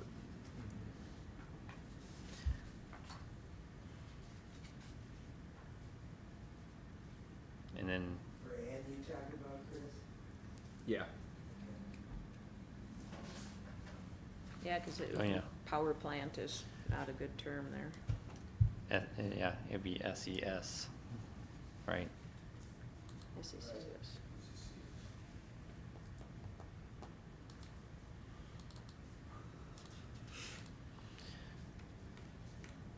And then signage, appropriate warning sign. I think that would be a good thing.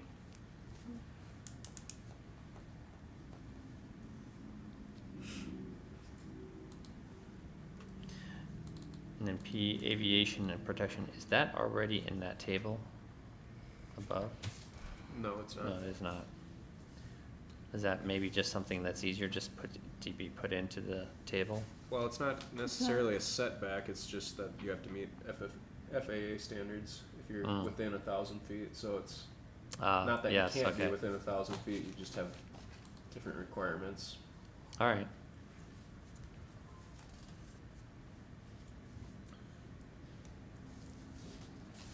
And then we're into the last piece is the decommission. I feel like that almost needs to be a whole separate piece. Mhm. With bullet Well, we've points. got 15 minutes, so maybe if you think so, we could do it the next meeting. And talk about the liability insurance and then Mhm. save that for the next meeting, Yeah, okay. if you think it's gonna be a long one. It could be. What were we supposed to do next meeting? Well, we kind of had an extra, so the last meeting was to be decommissioned, Oh, okay, so, Yeah. perfect. yeah. So decommissioning, we'd probably go with a separate section, or another section here. Yeah, you can put a lot in that if you Mhm. want. And, thing about this too is, a lot of the, so like the solar farm that, or the one person I heard about who wanted to bring a solar farm into our county, they wanted to lease the land. And so what happens when they go defunct, they disappear, they walk away, the landowner's left with this, and who's really decommissioning it? And then as, earlier in the public comment saying, well, putting that responsibility on the landowner certainly changes things, because it now follows the land. Mhm.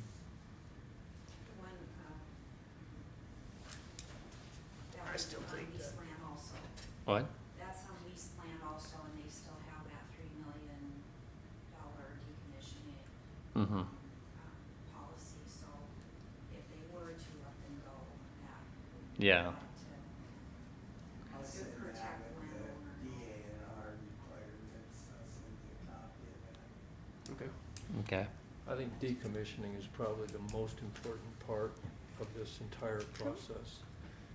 Just to put it in perspective, the system out in western South Dakota, the Wild Rose project, the net estimate for decommissioning on a 1,500 acre project was $2.5 million.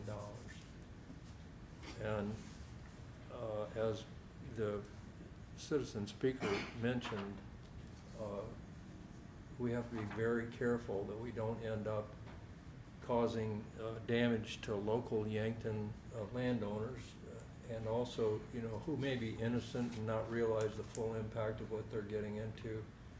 And at the same time, we have to protect the county. The one thing that I noticed, that the agreement on the Wild Rose project did not include was a provision for inflation.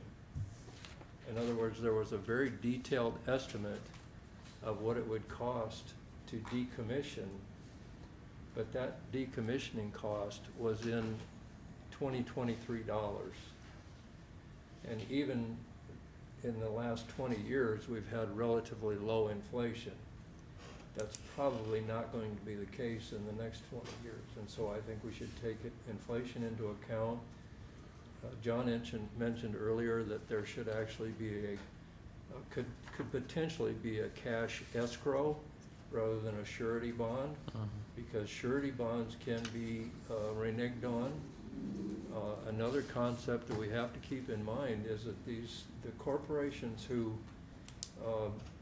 build and operate these solar and wind energy projects are very good at creating subsidiary corporations. And then when things go south, the subsidiary corporation declares bankruptcy, and there's no one to come back on for the cost of decommissioning. So all of our next meeting deliberations are extremely important. And I think we need to be very, very careful that we don't leave ourselves hanging out in the wind like the solar farm up north of Avon did. I had one other question for you, Stephanie.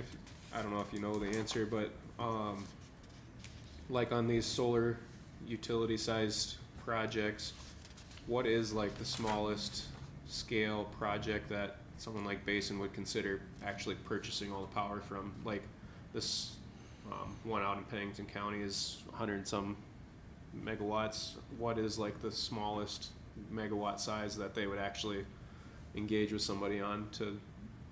Like, are we looking at like 50 megawatts? Are they doing, would they buy from somebody doing 5 megawatts? I mean, Yeah, I don't think they would avoid any, especially with the buy-all-sell at 50 kWs because of Basin. You know, if it's 1, 2 megawatts, you know, they, I'm sure would entertain in any power purchase agreement. they would? They would. Okay. Yeah. Because Someone's obvious- gonna have to purchase the power. It just doesn't, it can't just go on the grid. That's part of, you know, there has to be a PPA in, whether it's us or Northwestern Energy is another one in this area that might be interested in taking that. Yeah, so I guess what I was getting at is like, you got the buy-all-sell-all agreement at 50 kW, so obviously I'm not gonna put in something that's like 100 kW unless I'm gonna keep it completely off the grid, because you're not gonna pay me what it's worth to put it in. But obviously, like this one out in Pennington County, they're probably paying them considerably more than what this buy-all-sell-all agreement is because of scale or size, whatever. So what is the smallest size that Basin would pay like an economical price to, that it would be incentivized to actually build this? I mean, are we looking at something like 5 megawatts? Are they gonna still do the buy-all-sell-all and not really pay you what it's worth? Or would they be paying you the good rate that makes the project feasible? I think when you start talking megawatts, that changes, but I can't speak for Basin. But some of the larger also starts getting into where they start getting other government kickbacks too, not just the purchase of power, but they're also getting power costs. Production tax credit. Yeah, there you go, production tax credits and all that. So that's where they start making the economics is a lot of those when they start getting bigger. You know, and I think, I don't know if you know some of those numbers, but I was briefly looking on our website the other day, and it can be close to 6 cents per kilowatt hour. There's a lot of incentive from, they're heavily subsidized on that end too. Where, you know, when they get smaller, it's just the average person kind of getting involved with those. But there's a tier on what they would get.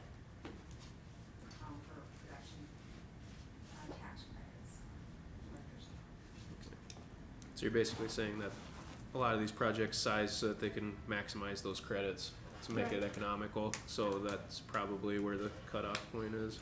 So they look at what they can get for the energy plus these tax credits to be able to do a farm.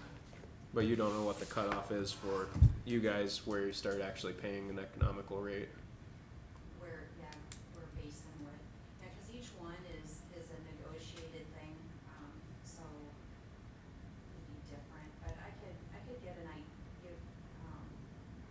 ballpark or something like that if there were needed to, I can look into that. I don't know if it makes that much difference for us, I guess. I was just curious because I'm thinking, well, if you're not going to get an economical rate for it until you get to a certain size, well, then we're pretty much not looking at, there probably won't be very many projects between our 50 kilowatt cutoff and whatever that size is. And everything's gonna be bigger than that. So if that's at 50 megawatts, so we're probably not gonna look at any projects between 50 kilowatts and 50 megawatts. There probably won't be a whole lot in that gap because it's not economical. So it's all gonna be larger. But is that line, where is that line? You know, I guess it doesn't really make a whole lot of difference for our ordinance, but Yeah. I guess and it makes, I- it gives you a little I- bit more sense of what would probably be coming in here and using this ordinance, Yeah. whether it would be all large projects or would there be smaller projects?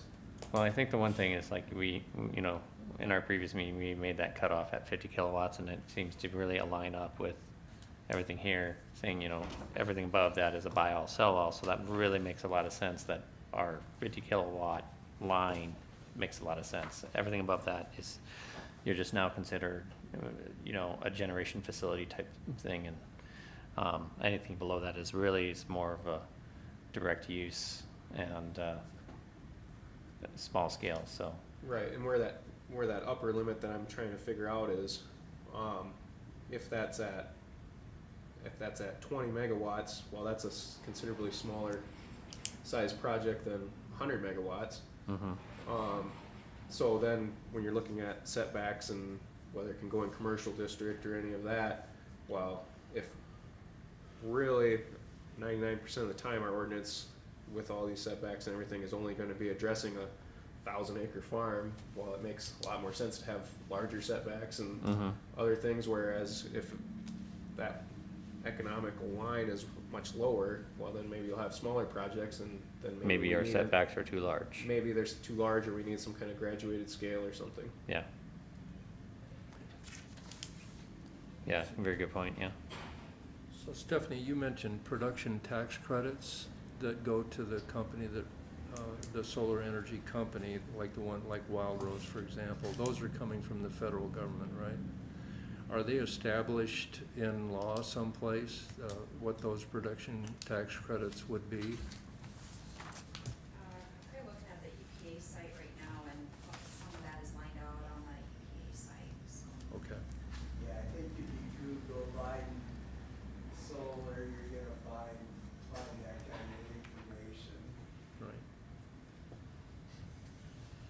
I can do a little research on the production tax credit too. Okay. Well, I guess we'll close this off with with a final public comment section. Comment? The 4 mile, that's the 600-foot setback. Yeah. Or where in the proposed document, where are we at with the actual setback figure? Right now, from a residence, the setback chart, at residence, church, business, school is 1,320 feet, which is quarter mile. Municipalities, 2,640 feet, which is half mile. Lakes, rivers, streams, 660 feet. Right-of-way line, 330 feet, and property line delineating change in ownership, 660 feet. 100-year floodplain is prohibited. If I could just make a comment, I think that the, to property line, I think because we don't have the capo holder, she mentioned that as well, we don't have the runoff, we don't have really anything, and that's a huge chunk out of the purchased land. I think that should be considered like 200 feet from a property line. We've already got protection for residences, so if someone else doesn't have to look at it out the window, I think that's reasonable. And they can work, you have the provision person, if they don't mind, grease the palm, whatever, that's between them. But I think general setback from a property line, even 200 feet is a lot. Those solar panels just gonna sit there and do nothing. Right now, our building off the property line is 50 foot. Is that correct, Gary? 50 foot? Yeah, I mean, For ag. For ag? Yeah. Yep. And that's where most of these will go. So that was just a final comment, and if I could, on lineman safety, that has come up over the years. The electric lineman grabbing the line and getting zapped by somebody's solar power. To my knowledge, that's never happened. But because they normally check lines first, and the state electrical inspection that she mentioned, if it's grid intertie, is UL 1741 certified, so that equipment is not capable of doing that. If the grid goes down, like Sherry said, if the grid goes down, it's offline. Now, if someone's pulling and starting a generator or something else like that, Yeah, go ahead. that's why they test. And then finally, just as a fine point, I don't think you guys wanna get into this, because it's kind of splitting hairs, but the 50 kW is the definition of the capacity of the unit defined by the inverter, stated nameplate capacity. It's a 50 kW inverter. But FYI, you can stack on the DC side. So you can have 55, maybe 58 kW capacity DC, but it feeds into a 50 kW inverter, and that is the max output of that unit. Just as a fine point, I don't think you need to get into it. So, I do think you do, because, what you're talking about is size and footprint. mhm. So based on the panel size, then would be that, is what you You're- as commission are concerned with is footprint. So if you're saying it's gonna grow, then now they're. No, it's not that it's gonna grow, because of the inefficiencies in the DC to AC conversion. You could put 54 kW DC to be the DC, or just to be the inverter to output 50 kW AC. So the utility will never see more than 50 kW AC. But if they probably have to stack, in fact, you have to stack a little bit. You gotta put a little more than 50 on DC to get 50 AC. But the only thing you guys have to worry about is the AC. Right, but So, the commission's worried about footprint. we are definitely worried about footprint or ending up with something that's too large, you know.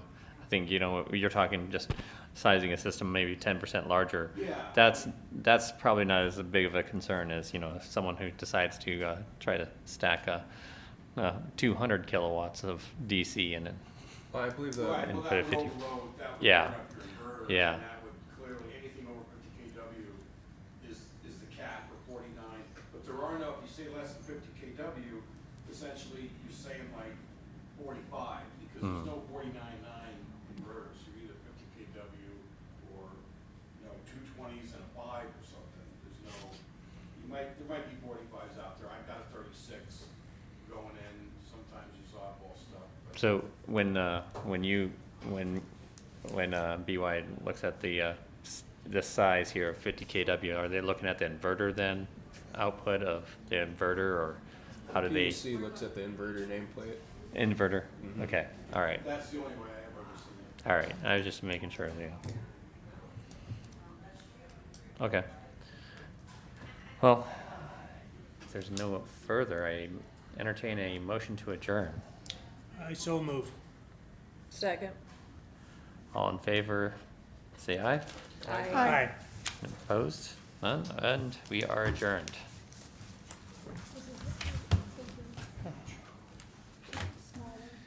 Once again, I'm glad you're here. When you were talking about that, this is one. Fighting a little dull headache. I pulled two burrs yesterday. You can only look down at burrs so long before you get a headache. Right, what I'm trying